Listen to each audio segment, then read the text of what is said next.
What's up, guys? It's KB. Make sure you subscribe to the Underground Sports Philadelphia YouTube channel. Click the bell icon down below so you don't miss a single video from us. And thanks for tuning in to another video from Underground Sports Philadelphia. Now let's get into it. Philadelphia, baby, you're going to love it. Best sports fans in the world. Actually, the worst, but that's what makes them the best. All right, I think we are all set. What is going on, everybody? Welcome into episode number 592 of Underground Sports Philadelphia, presented by the City of Vineland. It's KB and Matt coming at you from Underground Studios. We got a lot to dive into from the Eagles, the Phillies, the Sixers, the Flyers, and whatever else decides to pop up while we're recording this episode. We'll talk about it. But before we get started, make sure you guys are following us on the socials at Underground PHI on Twitter, Instagram, TikTok, Threads, wherever you consume your social media, facebook.com/undergroundsportsphi. You can follow Matt on Twitter at Matt Castorina. You can follow me on Twitter at KBIZZL311. Subscribe to the podcast feed on Apple, Spotify, or wherever you get your podcasts. Leave a 5-star rating and review. Goes a long way for helping this show continue to grow. Helps more people find Underground Sports Philadelphia and all of our podcasts as a whole across the board, wherever you consume your podcasts. And for the last couple of weeks now, Top Bin's been on that top 200 Apple podcast chart in Greece. Okay, I don't speak any Greek, but all right. I appreciate a euro. It is, it's been in the top 200, I think, for the last 3 weeks in Greece. So Well, I'm glad. making moves I'm glad. internationally. Glad a small community in Greece huddles around at the end of the night and listens to us. So go subscribe. And, of course, subscribe to the Underground Sports Philadelphia YouTube channel, youtube.com/@undergroundsportsphiladelphia. It's where you get full video episodes of this show twice a week. You get full video episodes of every show on our network, original video content, shorts, clips, live streams. And we are on a full-on end-of-year initiative right now, guys, as it is the final month of 2023. We had 347 subscribers in our first endeavor into YouTube last year when we started in April, and obviously when the year came to a close. Right now, we have 307 new subscribers in 2023, our first full year on YouTube. If we get to 700 subscribers, that's not only a milestone, but we'll eclipse the amount of subscribers we had in our first year of YouTube and our first full year. So go subscribe, youtube.com/@undergroundsportsphiladelphia. Smash the like button, ring the bell icon so you get notified whenever a new video pops up, whenever a new live stream is going. You'll get notified on your device of choice. It's youtube.com/@undergroundsportsphiladelphia. And like I mentioned, this show is presented by the City of Vineland, and the City of Vineland Municipal Calendar features city-organized, city-sponsored, and city-affiliated events that are of public interest. And one of those things that I just saw recently, there's a couple of movies that are filming in our backyard that they are looking for locations for. You can check it out on their social media, whether it's Facebook, Instagram, LinkedIn, and YouTube. But there are some independent movies that are looking for locations to film right here in our backyard. So if you or someone you know fits the bill for the setting that they're looking for, definitely contact the City of Vineland. But it's also a good way for residents and visitors to build awareness, remain engaged with city government, and participate in local events. And through following them on social media, you can stay connected to the community and get important announcements about programs and services offered by the city. It's Vineland, New Jersey, where it's always growing season. And big thank you to Security 21 Security Systems and Paul J. Gillespie Incorporated for their continued support of this podcast. Matt, what's going on, brother? I'm living the dream. The Eagles have been making some splashes with headlines and actual signings this week following the loss to the 49ers. It's brought to you by our awesome merch partners, PHI Apparel Company, the best in the game. I just found out our merch guy, Tyler, had a baby right before Thanksgiving, so congratulations to Tyler and his lovely wife. So that's why there's been a delay in some of our new merch getting up, but don't worry, it will be up soon. But shop, peruse, and look at everything they have to offer from Eagles, Phillies, Flyers, Sixers, Union, and of course, Underground Sports Philadelphia podcast merch. hoodies, shirts. We got some new stuff in the pipeline as well, so stay tuned for that once it gets up.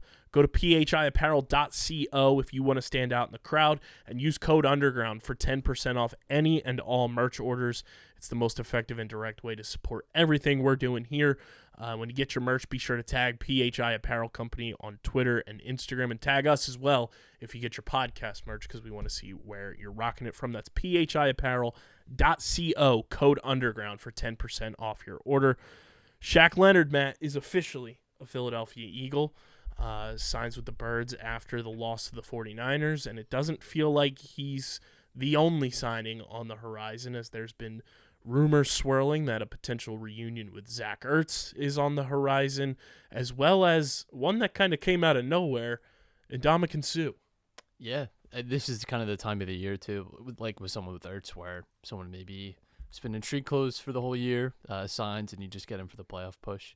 For Leonard, I think you just had to watch that game on Sunday and think, yeah, this team could use some additional linebacker help. It was really pronounced in that game, obviously, because of injuries and rookie starting, and there was just, I think, a lot of circumstances there, but that's obviously been a position that the Eagles have really not prioritized, and that's just the way that they run the team.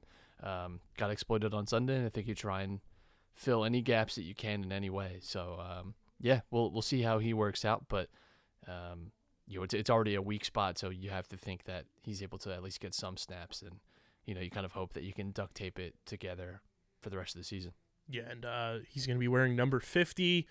I would put an asterisk next to it because today the Eagles waived Christian Ellis, who wore number 53, which was the number that Shaq Leonard wore with the Colts. So we'll see if he potentially ends up getting 53 instead. But he signed through the rest of the season. I think it's a good thing, too. We talked about it when these rumors first popped up. It's one of those things kind of similar to baseball where when you trade for a guy or you get a guy late in the year, it gives you that early look at a guy. If you want to re-sign him going into the offseason, it gives you that opportunity to negotiate with him first. And in this instance, it keeps Shaq Leonard away from the Dallas Cowboys, which I think is one of the key things here, especially since you're playing the Cowboys this week. You keep him away from a division rival that's also fighting for top playoff positioning. Yeah, definitely. So we'll see how he works out. And that's the story. That's what it is this time of year. You're just hoping, I think, for one or two guys. It's similar to the NBA when you get to buyout season. Mm-hmm. And, ultimately, are these guys making a difference for you? Remains to be seen. Probably not, most of the time. But you can't turn down depth at this stage of the year either. So. 100%. And I mean, if Zach Ertz comes through, that's great. Dallas Goedert on his way back this week, it seems, as my Yahoo Fantasy app has changed his status from questionable to healthy. He had a full walkthrough today, and it looks like he's poised to play on Sunday Night Football against the Cowboys, which I think the number one takeaway from this gauntlet run that the Eagles have been on, even though they won the game against the Cowboys when Goddard got hurt, they won the game against the Chiefs, they won the game against the Bills, it's been evident that they missed Dallas Goedert's presence in the middle of the field in the passing game. Yeah, I think even in run blocking too. Mm-hmm. He's such an effective blocker, and I think he's going to be a nice addition to have back. I think does a lot of nice things for you, and it's going to be good to have him back in there because this was a tough week. I think this is, it felt like a loss was coming. This team had fallen behind. It was 3 or 4 straight games they'd been losing at halftime, and coming into the game, like 4 games losing at halftime, and it felt like each game was like. It's funny, actually, each game got progressively, I think, more and more. Man, that was almost a loss. Mm-hmm. The Dolphins game, pretty well handled. Cowboys game, looked very comfortable for most, but then the last, especially 2 or 3 minutes, it felt like it almost looked away. The Chiefs game was on a knife's edge the entire time. Bills, still not totally sure, And then the 49ers was just total runaway at the end there where they really put on the gas, I think. And I think that was kind of an eye-opening moment, I think, because it had been very easy to push off a lot of maybe some of the defensive issues and be like, well, they're winning, but the 49ers are your competition, so it really matters if you're losing to them and you're losing to them in a big way. And that was our concern coming into the game, too, is I don't know how you stop this 49ers team offensively. When Deebo Samuel's healthy, when everyone on the team is healthy, they don't score below 30 points. And that's against all defense. It's not even just the Eagles. So I think the response this week is going to be important, but it's not a great, of all the tests I think to fail, this I think is the worst one, and in the worst way, because it feels like the wind is out of the sail just a little bit. It was one of those things that early in the game, it felt like the Eagles had all the momentum. You had two very calculated, quality drives that you just didn't get in the end zone for, and that felt like it bit you in the ass. And then the defense early on was fantastic. You had Brock Purdy start, I think, 0 for 5, and you were stuffing Christian McCaffrey behind the line of scrimmage, and then things just fell apart. And it was one of those things where, from a coaching perspective, I think we've talked about this too, where Brian Johnson and Sean Desai, they almost take until halftime to make their adjustments, where in-game, the coordinators for the 49ers were able to just adjust during the game, during drives, and you saw that was evident, and it was like, okay, one team made adjustments, one team didn't, and you're seeing the successes of the team that did, and then that's when the 49ers scored 6 touchdowns on 6 straight drives. Yeah, I mean, that to me is just the big worry, and the 49ers are a team that are going to exploit your weaknesses a lot, and the Eagles' weakness is over the middle right there, right? And weren't able to get as much pressure as they wanted. They did force Brock Purdy to throw it a lot shorter than he typically does, but the problem is there's probably not a better yards after catch team in the NFL than the 49ers with their skill position, right? Especially Debo and McCaffrey are just unreal. They're very hard to bring down. So I think for me, I think you come away from that game in some ways, you were going to lose at some point, and I think the team had not been performing quite like a 10-1 team, exactly, right? But you were still able to get results. I think this is you could probably move on from this, but I am worried if you have to face the 49ers again, because I don't know that this team has the answers, and that's a concern for me. And I think especially too, if you have to go on the road to San Francisco, that's tough. So this, all of a sudden now, this Dallas game is always going to be big, of course. And they've also been home for a month. Yeah. I was I didn't realize, last Thursday they're playing again against Seattle, and I was I didn't know Seattle had turf like this, and because I didn't really check what was going on, and then I saw that it was in Dallas. I was man, I feel like they had just been at home for I know they were home obviously on Thanksgiving, but yeah, it's a nice schedule. 3 straight home games they've had. Nice. Thanksgiving, Seahawks, and then us. Nice schedule run for them.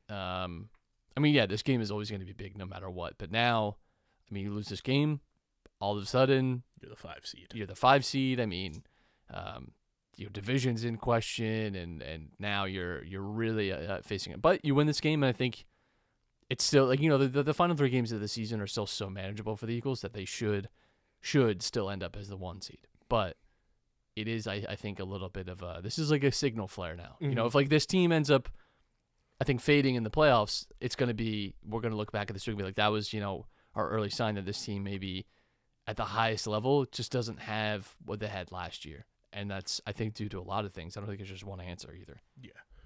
But yeah, I think too, with the Eagles and the playoff positioning now, it's just a matter of, you don't want the moment to ever be bigger than what the task is. And it felt like last week, just the back and forth banter between 49ers players and Eagles players and fans, it felt like the moment was just overwhelming. And it was just one of those things where the Eagles kind of lost sight of what truly the task was at hand.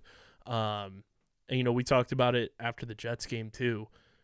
In all the games that the Eagles have lost this year, which is only 2, Jalen Hurts has thrown the ball 45 times or more, and in his career now, he's, I believe, 0-6 or 0-7 whenever he throws the ball 45 times or more. DeAndre Swift having 6 carries in the game, there's no excuse for that. I know he's maybe picking up 3 yards a clip, but to just go away from that so quickly and just try to continue heaving the ball down the field and not establishing any type of rhythm with the ground game, it felt like it was just playing catch up the rest of the game after you only kicked 2 field goals. And on those 2 drives early, it was like, let's try to establish some things. And when it felt like you had the game in hand and kind of things going your way, it felt like that's when you should start to try to, establish the run a little bit more. And for DeAndre Swift to only have 6 carries in that game, that kind of shows you where the Eagles' offense was as a whole, and they became predictable. Yeah, I think the run stuff has been interesting because it's felt like the Eagles have moved away from that. The passing stuff is interesting. That said, almost though reminds me of like the inverse when it was like when Derrick Henry rushes for 25 times, the Titans are 17. I think that's indicative of just like the state of the game, right? So like if Jalen's having to pass a lot, usually that's going to mean that this team is behind, or that it's a close game at least. But I think in general, the running is, I think, been a fair question. I still think the Eagles they were passing like 60% of the time, I think, on early downs. Yeah. And that became an issue. Like Greg Olsen was talking about it on the broadcast. That you noticed it in the Chiefs game too. Like the Chiefs were able to send like what would normally be like a 3rd down blitz on 1st down because they know like there's almost a little bit too much predictability right now with the Eagles, and I think that's more the concern than anything else. So you hope that gets adjusted, and I think that is an area to be concerned about, the fact that this team, the strength of this team is the offensive line, and it doesn't feel like maybe it's being utilized in the best way at the moment. And maybe this is like the good wake-up call, to kind of change course, right? Because I think when you are winning games and maybe there's a sense that you don't have to, and I think too, I'll say this, I think Jalen is still like dealing with that. The knee injury is a lot worse than what they're saying. Like and honestly, even before he got injured this season, he was clearly not running the same way. I don't know if that was, his own thing or the team trying to protect him more because you just gave the guy, a few $100 million. You want to make sure that he's not Josh Allen and getting, pinwheeled every week. So, even before the injury, it felt like he's not been the same rusher this year. And clearly after the injury, like, is not the same. Like, I know his numbers look fine because of all the, the brotherly shove stuff and whatever, but like, he's very obviously not the same runner that he was last year. Yeah, and I mean, Greg Olsen also pointed out, and I don't think I even like realized this until he like verbalized it. The Eagles pass more on 1st and 3rd down, or on 1st and 2nd down, and then they'll run the ball on 3rd down, which is like the complete inverse of every other team in the NFL. And to your point, like where the Chiefs were able to send those blitzes on 1st down rather than 3rd down, and then your offense becomes kind of predictable at that point. That's on Brian Johnson, that's on Nick Sirianni, and that's partially on Jalen Hurts too, to kind of all come together as the leaders on the offense and kind of the guys making the machine move to say, hey, we need to adjust and we need to fix some things on this offense so that teams like the Chiefs, teams like the Bills, teams like the Dolphins, teams like the 49ers, and this coming week like the Cowboys aren't able to predict what we're doing on offense. Yeah, so that's obviously something to fix and focus on. I think ultimately, though, it's hard to say now after a loss like that, but I think going into like the final game of this big stretch, because the Seahawks don't seem as big of a challenge as maybe they did, but you still very much have to win that game. But I think having already got 3 wins out of this stretch is huge. We were talking about it, like if you go 500 during that stretch, that's pretty good, and even if you backtrack it to that Dolphins game, yeah, that's what I was saying. Like all the way back to the Dolphins game, like you, I don't know. I think you've put yourself in a good position. Going forward, because like we said, the final 3 games of the season are very winnable games. Although Arizona at home does not seem like the cakewalk that it used to be, at least when we were looking at it, prior to the season, because they're very clearly not really a team that's tanking. Like they're willing to play. So Giants we know are going to be very listless, but yeah, I think I don't know. It's a mixed feelings kind of week. I think. It's really, I think, it has a real chance to get toxic, though, if they lose to the Cowboys on Sunday. Like, outside of just losing to the Cowboys in general, but, like, I really think, and listen, they split every year with the Cowboys. So, there's a pretty good chance that they lose on Sunday, because what the 49ers did offensively, have you seen the Cowboys lately? Like, that is, like, one of the best offenses in the league, too. And Dak is very often had good games against Philadelphia. So And it's already gotten to the point where it's becoming national media toxic when you have Derek Carr, who, much better than his brother, who became a talking head. It's always these quarterbacks, Matt, that never had any true success in the NFL, always feel like they're the ones that can talk ball and talk the game. David Carr going on NFL Network saying that the Eagles need to bench Jalen Hurts and play Marcus Mariota for a better chance to win was some of the most laughable jargon I've ever seen on a talking heads show. Why are we giving it any time? It's so obviously, it's no different than like Skip Bayless. Like he's very clearly saying it because the producer told him to, because it's inflammatory and it's going to drive engagement. That's all it is. It's so not even funny. It's not even worth it. But it's always the ones that never had any true NFL success, from Carr. He's got a few records, which might be broken this year by Sam Howell. But for now, he does have an NFL record. Don't ask him which one. And then you obviously have Chris Sims, notorious Jalen Hurts and Philadelphia Eagles hater. Yep. But it is always funny to me that it's the quarterbacks typically that didn't have true NFL success that feel like they are the end-all, be-all, know-all of the NFL. But, I mean, Cowboys coming up is a huge one. Sunday Night Football, it's all eyes on you. The ratings, I'm sure, are going to be through the roof, as they always are when it's Eagles-Cowboys. So you have to perform, and I think getting Dallas Goedert back is huge for this game in particular. And, I mean, the way that the Eagles have to approach this is kind of like a playoff game. This is going to determine pretty much your seeding in the playoffs. This is going to determine a lot of seeding in the playoffs. So you have to go into this one like it is a win or go home type of playoff game against your division rival. Yeah, absolutely. When these two play, it's always big, even earlier in the season. But this one, yeah, the Cowboys have been one of the hottest teams in football. Like, say what you want, right? Like, but they're almost having an Eagles season from last year, where it's like people are questioning how legitimate they are, but they're playing who's on their schedule, right? And they can't change that. And also too, like, there is something to be said about beating the crap out of bad teams, and that's what the Eagles did a lot last year. Yeah. And like, the Eagles fans are saying, well, that's what you do. You're supposed to. Now, have the Cowboys passed a lot of the other tests? No.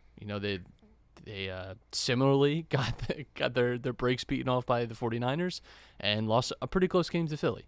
So it's like, I don't know. I would just be worried. That's all, because I think Dak is playing at a really high level right now, and people have not been able to find answers for them. And the Eagles have not been a good defense this year. And I just, especially on third down. Right. I think this is a big game, and I do think we might be sitting here next week talking about 3 losses on the year. Looking at look at all of a sudden the Seattle game now is a little more intense, and they're really hoping that you sweep Giants, Arizona, and Giants. Pass rush is going to be pivotal in this game for sure, and I think just being, and like it was such a weird game too against the 49ers, where Jalen had all day to throw the ball and just couldn't find anybody open. Now, obviously, the camera's not tracking to see where those wide receivers are or what's happening down the field, but the offensive line was giving Jalen time to throw, and you just have to find somebody that's open or find somebody to put the ball where only they can get it, kind of like that Devontae Smith throw. A.J. Brown, for what it's worth, had one hell of a game against the 49ers. I forget how many catches he had. I think it was 9 for 114. You have to be able to trust your guys down the field, too. Like, if they're not in the most open position, you still got to be able to trust them to get open, break away from their defender, and get the ball out of your hands, so that way you're not taking sacks.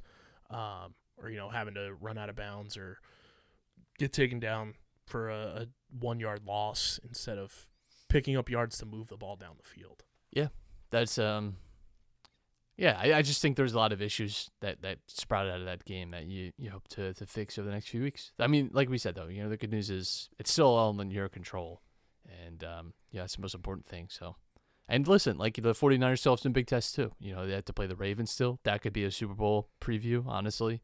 I think if you look at who you feel are I think the 49ers offense is the best offense that I see when everyone's healthy. And I think the Ravens defense has probably been the best. Now the Cowboys have been really good at they make those explosive plays. Mm-hmm. That would be a concern even going into Sunday. Like we've all heard about Deron Bland, and I mean that is impressive though. And there is something to that ability of. It's not something that's sticky season over season, but this year for whatever reason, the Cowboys are very good at making those big explosive, pick sixes and. I hope AJ Brown watched every iota of film on DK Metcalf against Deron Bland. I mean that would be great. And they're boys, so yes. I think. Maybe there's some nice texts going on this week between DK and how many AJ, extra gummy worms did DK Metcalf eat in order to toast Deron Bland the way he did? He's unbelievable. Like watching him pull He's away so good. from on his first touchdown is just like, wow. Somebody that big should not be able to move that fast. Yeah, it's great, but it's like one of the knocks on him, funnily enough, too, is that he plays small despite his size. But he's insane. I don't know if you saw Jameson Williams over the weekend. His rushing touchdown, I think, was it was some of the fastest I've ever seen a human run on a football field.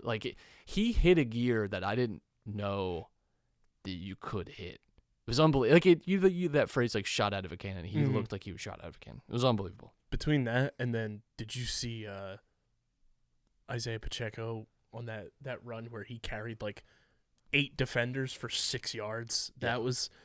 That was just pure grit from somebody who just does not stop moving his legs until they are on the ground. He hates the ground. He hates the ground. He runs he is the definition of running angry. It's unbelievable. It's awesome. But yeah, I mean the 49ers schedule, they play the Seahawks this week, then they have to go to the Cardinals, then they host the Ravens on Christmas Day. They have to go to Washington, and then they host the Rams, who are not dead yet either. Yeah. Yeah, the Rams probably a playoff team. Packers could still catch the Alive. Lions. Lions been struggling last few weeks defensively. I don't know. Yeah, It's tough. it's the fun part of the season where you start doing playoff stuff, and I don't know. Hope that your quarterback isn't the one that gets injured, because apparently every quarterback just. Also, I saw so many people saying this when it happened.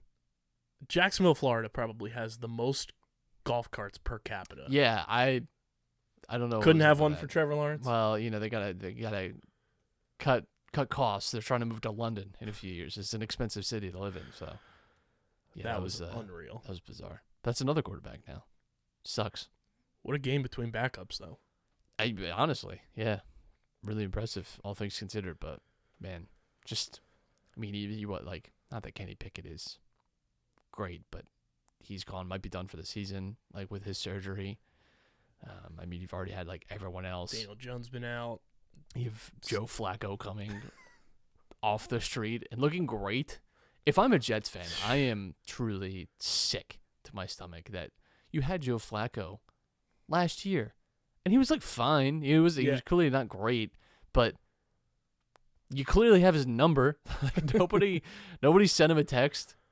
I loved Ed Reed's quote. He's getting paid $150,000. You're telling me the Jets, who went all in on this season too, by the way.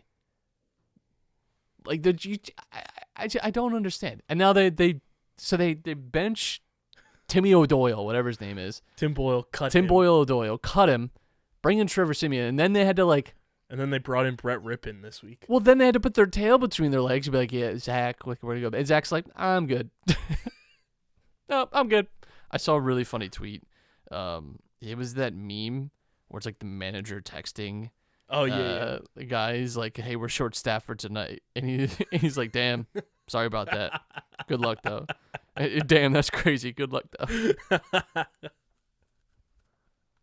But apparently he is starting on Sunday. So that is unreal. And, you had Josh Dobbs now in Minnesota taking over for Kirk Cousins. You had Justin Fields get injured earlier this year. We've had a bunch, yeah. You even had Stafford for a few weeks get injured. Stafford was out. Obviously, Joe Burrow, Deshaun Watson. The Patriots saga. The Patriots, just unbelievable stuff there. I'm sure there's Garoppolo. There's Justin Herbert's playing hurt. Yeah, there's I don't know. It's been the worst year for like Anthony quarterback. Richardson. Yeah, quarterback injuries that I can remember. Tennessee too. Like you have Tannehill getting benched after an injury. Like, don't know. And they Weird said year. the AFC was the gauntlet. I mean, AFC now is like Jesus. I mean, Wide open. I saw somebody post the conference championship meme from 2017 where it was Blake Bortles, Tom Brady, Nick Foles, and Case Keenum. It's like, get ready for part 2. well, it'll probably be what? I mean, right now, maybe Tua, Lamar, and Purdy, Prescott, Purdy, Hurts, Mahomes maybe in there. I don't know. Chiefs have not been good. Like, and we're not talking enough about that. no, because I think they have enough trust for people, but this is a trend now too, where their offense has just not been very good, and it's not even just the receivers, but they do not have that like edge that they normally do, and there's something too I think where like when you don't have that swagger like you do in other seasons, teams like pick up on that, and play you a little differently. Like I'm very curious to watch that Buffalo game this Sunday, because I mean that's talk about implications. Talk about a great Sunday too. Like Jesus, so you go from Buffalo into Philly, Dallas. Even Ravens is like a good game. Yeah. Early window. So. Well, if anybody wants to responsibly bet too, this is the week to do it because the trend continues. Lamar Jackson, 18-1 in his career against the NFC. Well, let's see. And I still need to go back and figure out who that one loss was against, but going into it this year, everyone thought the Ravens and the Lions game was going to be amazing, and Lamar absolutely deuced on him. I think he played 3 straight games against the NFC this year, and they won all 3, so that's something to keep an eye on too when it comes to the Rams this week and their matchup there. I mean, Broncos-Chargers has huge implications because the Broncos can still somehow win the AFC West. You were never going to guess who he lost to in the NFC. He's 17-1 against NFC opponents. What year was it? Does it doesn't say, but it is not a team. I'm just telling you right now that you're not going to guess this team. NFC. It was an away game. It was not in Baltimore. Okay.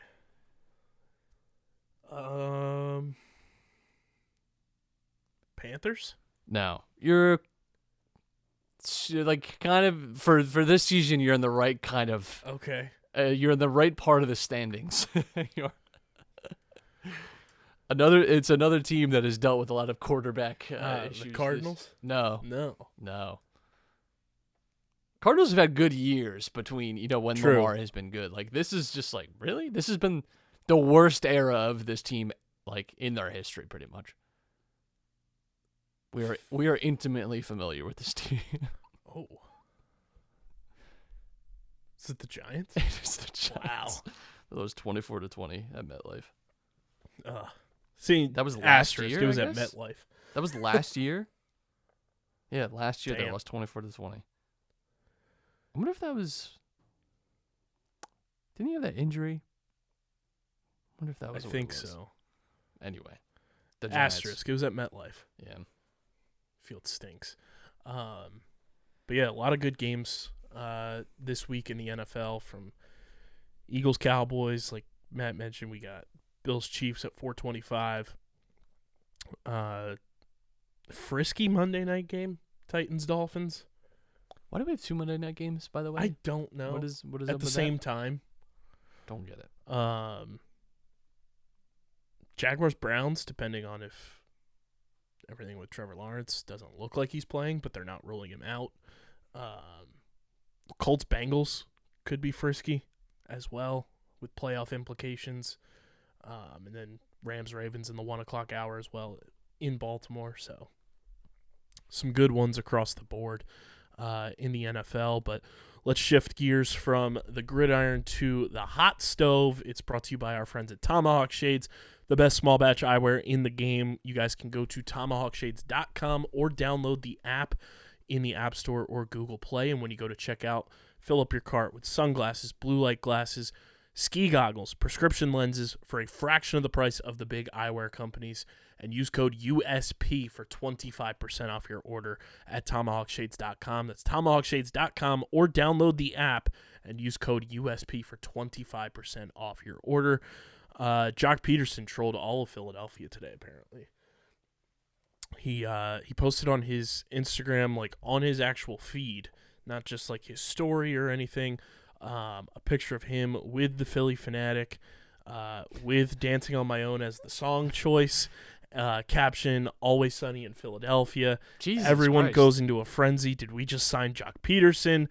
And then all of the Phillies reporters go and say that they haven't even spoken to Jock Peterson, so nobody Maybe knows. He's just putting the energy. And just all time, like, Maybe so there's a really famous in European soccer, they have transfer deadline days. It's like the trade deadline. Like at a certain time you can't buy any more players till the next window opens. It's in the summer, and then in January window. There's a really famous player, Gabia Bangalore, who was trying to force a move and drove his car to the other team. And like they always make a big deal at a deadline day, like they have reporters at the clubs, like because you see the players pull in and like they'll try and get a peek at like who's in the car or whatever. And people teams go to big lengths now to make sure that you don't know, like they have like private security details. Like Big Dom would be in charge of like smuggling people in. So but he showed up at this other team and was at the gate trying to be let in, and like a reporter was there, and he's like, yeah, I'm here because like I'm getting signed. And they're like, oh, are you? He's like, yeah. And he wasn't, but he was trying to just like do 95% of the work and hope that it just like worked out. So maybe that's what Jock Peterson is doing. Maybe. I mean, I would take Jock Peterson on the Phillies. He seems like a good vibes guy. He's in that famous Mike Trout fantasy football league that we all know all too well about. Thanks to Tommy Pham, but very strange that he posted that. Like it's literally on his like Instagram feed too. It wasn't his story. Like it's his most recent post. And he's I really caught a glimpse yesterday. He posted on his story before it went away. It looks like he's somewhere tropical on vacation right now, and it's a caption just, where should I sign this season? So I don't know if he's going the Spencer Dinwiddie route of just like every day he's going to post a new team. Well, definitely don't do the Dinwiddie route where you get your pay in crypto. Like, don't do that. And then try and make Dinwiddie coin or whatever. He was trying just to crowdsourcing with Instagram I think he posts. crowdsourced like $1,200. Yeah. Which is just like hugely embarrassing. So who knows if we'll see another mascot with Jock Peterson tomorrow, but stay tuned. But, I mean, Jock Peterson feels like the type of player the Phillies would sign right now. I know a lot of the reporters have gone out and said that it's not going to be like a big splash type of winter meetings for the Phillies this year. They have a lot of the pieces in place, and you also need some of the guys that aren't making as much money on the team. But Jock Peterson feels like the type of player that fits the bill of what the Phillies are trying to do to fill out the roster. Yeah, we'll see. And also, Rob Thompson signed an extension through 2025, so he's here for 2 more seasons at the very least, which is great. You don't want to have, your manager on lame duck years whatsoever, especially when it's a manager like Rob Thompson, who's been wildly successful in his role with the Phillies. And they also hired 2 new hitting coaches, so the Phillies will have 3 hitting coaches this year, one coming from San Francisco, one coming from Houston, to join Kevin Long as the main hitting coach there. So some moves there with the Phillies. And then doesn't seem like Juan Soto's coming to Philly, though, as it seems. It's almost inevitable that he's going to end up with the Yankees. Yeah, well, whatever. I'm fine with it because he's going to be a free agent after the year, and I hope the Yankees are dumb enough to not sign him to an extension. Then he just hits free agency, and we do the same old song and dance all over again. I've also been fascinated with how many people are reporting that Shohei Ohtani has met with these particular teams, and isn't that the number one thing he said he's going to hold against you if it leaks that you met with them? Haven't heard any Phillies leaks. Just saying. Maybe we just gotta check the teams that haven't, and those are the ones. Also, we need to get Christopher Mad Dog Russo off of TV. Did you see what he said today? No. Even for him being an old head, I couldn't believe that this was said on First Take today. They were talking about the Ohtani situation, and how teams isn't it supposed to be, held against you if it leaks that you met with them and everything. I want to pull this up here and just show you because it is absolutely insane that he said this. Wow, that wild. Called it the what is this? The atomic bomb? Yeah. That's just it's time to pack it up. You know what you're doing. Yes. That's not a common turn of phrase that you just sometimes you just say the wrong thing. I don't know why you would say that or why you just think that's crazy. Okay to say. That's tough. It does feel like a quiet winter meetings so far. Not too much has gone on. I know last night the Yankees traded for Shohei called everyone and said, "Shut the fuck up." Yeah. I know Alex Verdugo got traded from the Red Sox to the Yankees in a rare rivalry trade there. And everybody just photoshopping grills onto Verdugo to make him look like Paul Wall because he's got to shave his beard now. Is absolutely hilarious. Still, dumbest rule in all of sports. That's not even a rule. It's just a fucking outdated team policy.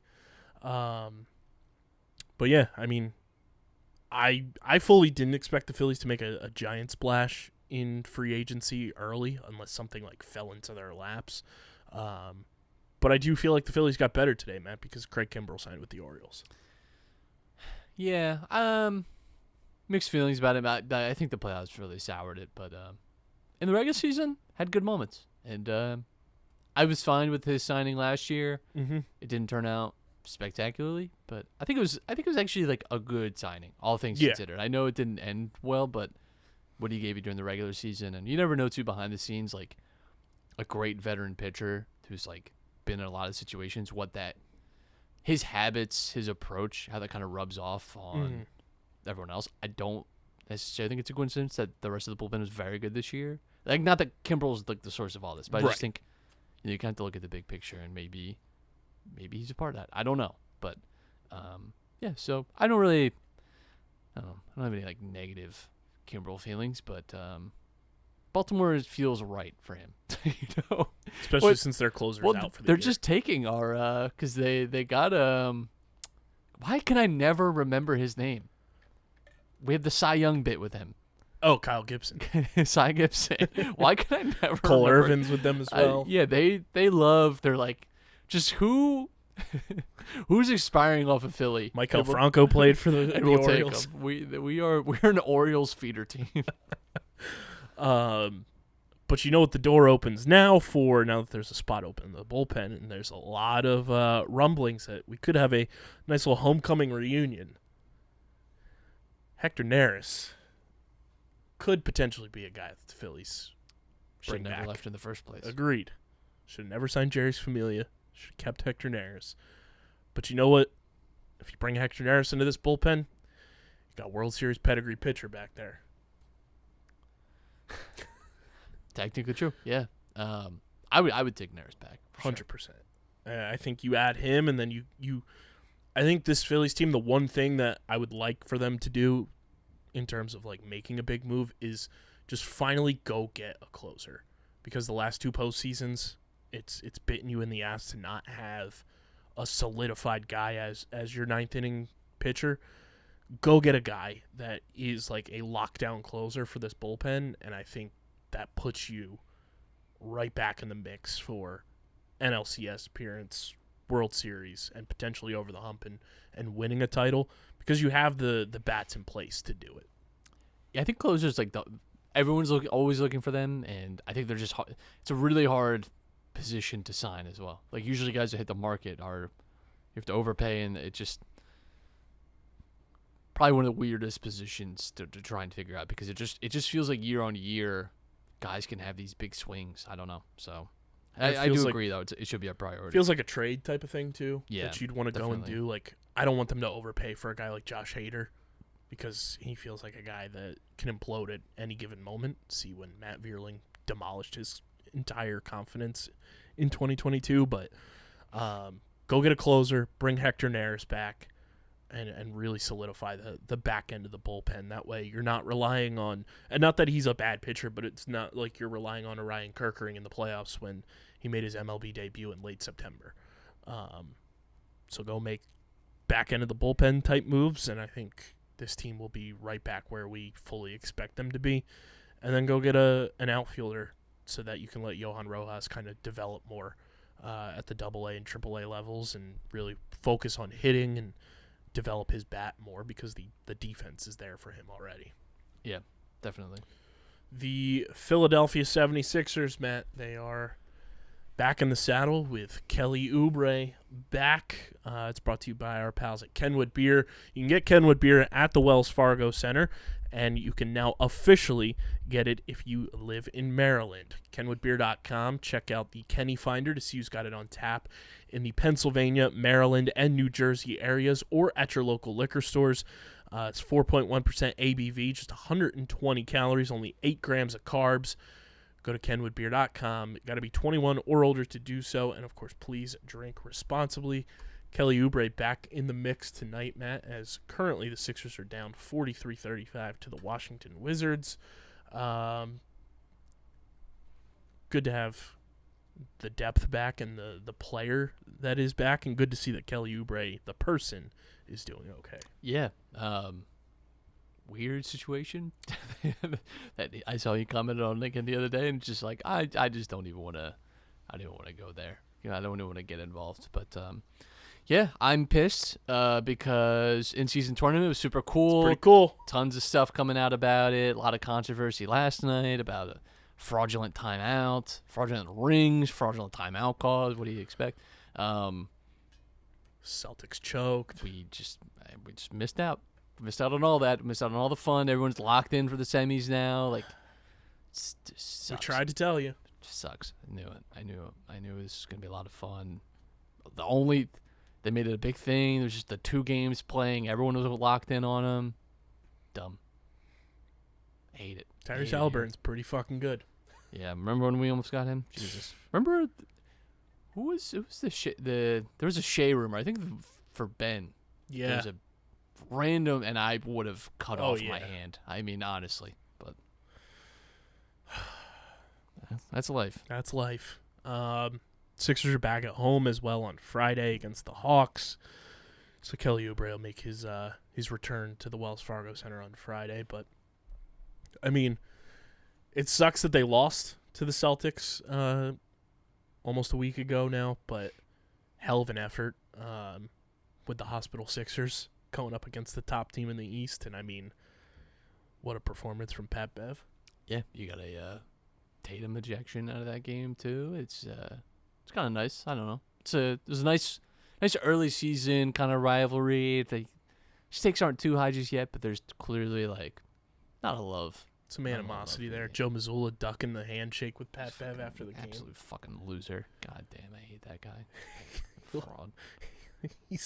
He has the tendencies. I think he of framed us. Ime Udoka. I think that's what happened here.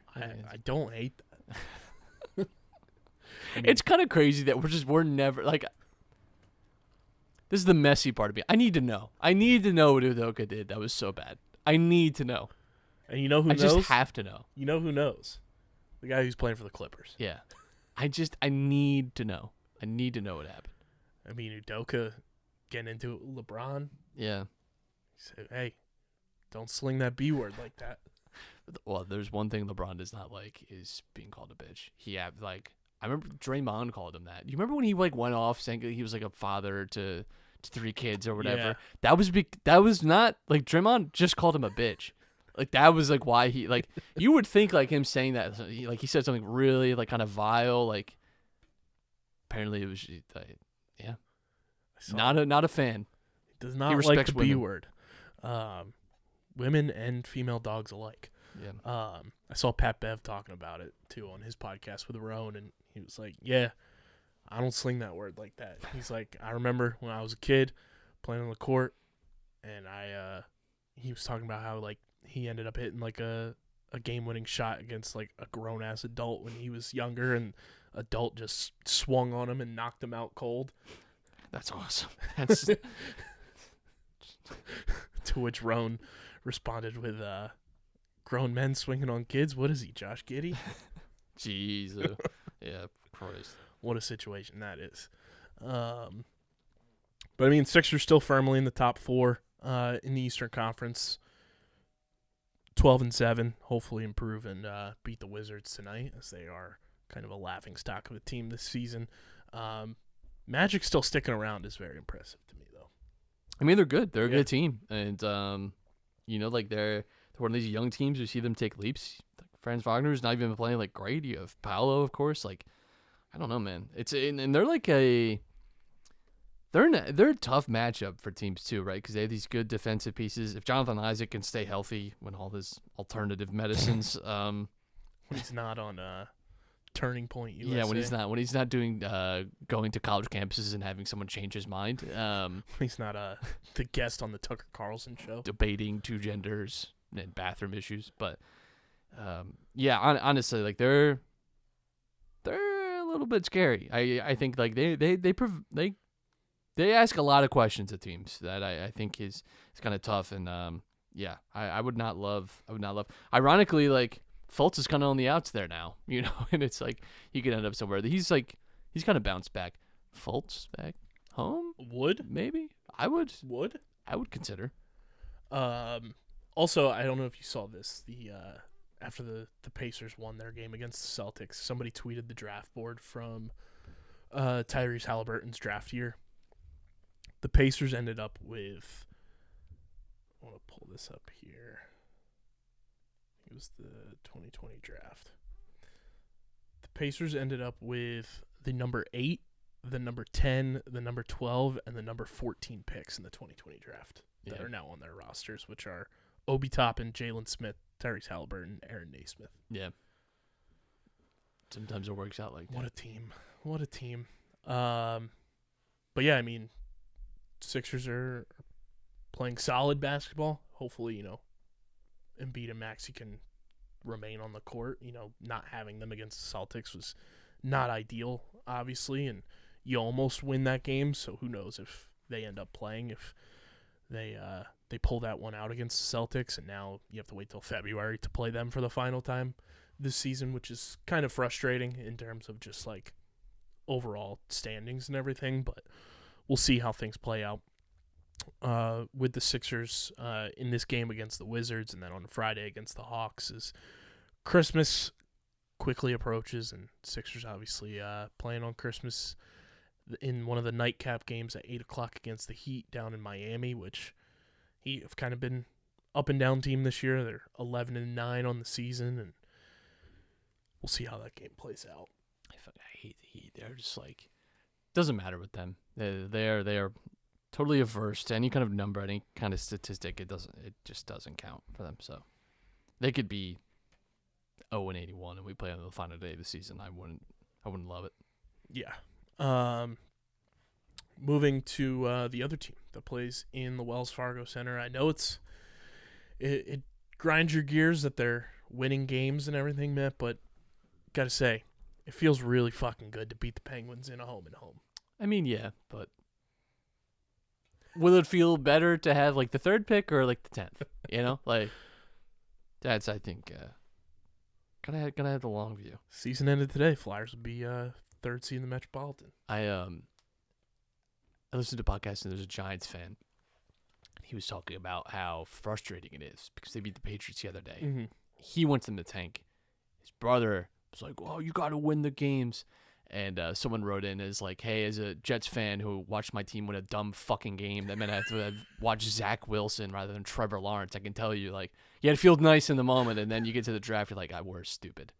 So, did you see the John Tortorella quote that they are now selling shirts for at the Wells Fargo Center? Kind of had towards growing on me a little bit. Drop the "We've got balls."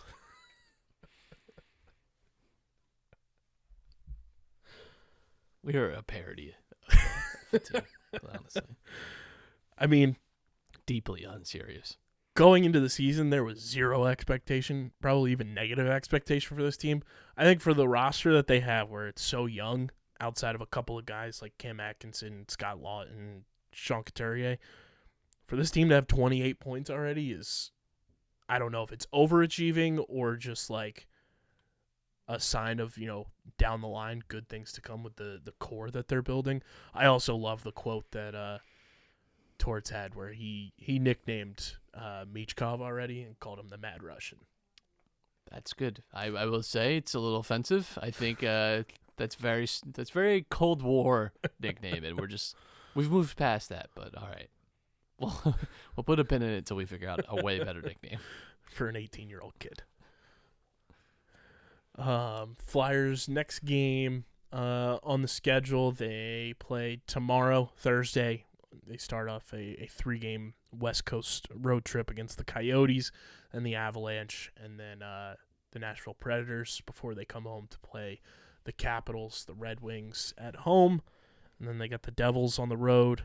Predators come to Philly, Red Wings on the road, and then they finish out the year with a West Coast trip against the Canucks, the Kraken, and then New Year's Eve against the Calgary Flames. So we'll see. I mean, it is pretty wild that a team that is in rebuild mode and trying to, get this new core into the fold for them, they're playing well. I don't know what it is, but for them into late November now, still being in the mix as opposed to a team like the Pittsburgh Penguins, like the Blue Jackets, who are struggling across the board. That's kind of what I think everyone expected from the Flyers this year, but to see them just continuing to play good hockey across the board is it's impressive for a young team.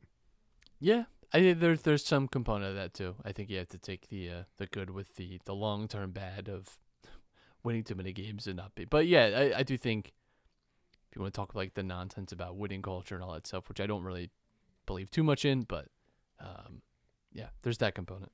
It's certainly something the Flyers have lacked the last decade. Yeah, winning in general, I think has been missing off that list. And I mean, they talk about how Thanksgiving is kind of like the benchmark to kind of see who's going to be a playoff team in the NHL and seeing who's good and who's not. And I mean, we could be. What a disaster the Edmonton Oilers have been. They're 9-12-1, 19 points this season, and they have arguably 2 out of 3 of the top players in the league on their roster, and can't find a way to win. That's classic right there. That's classic stuff. Classic oil spill.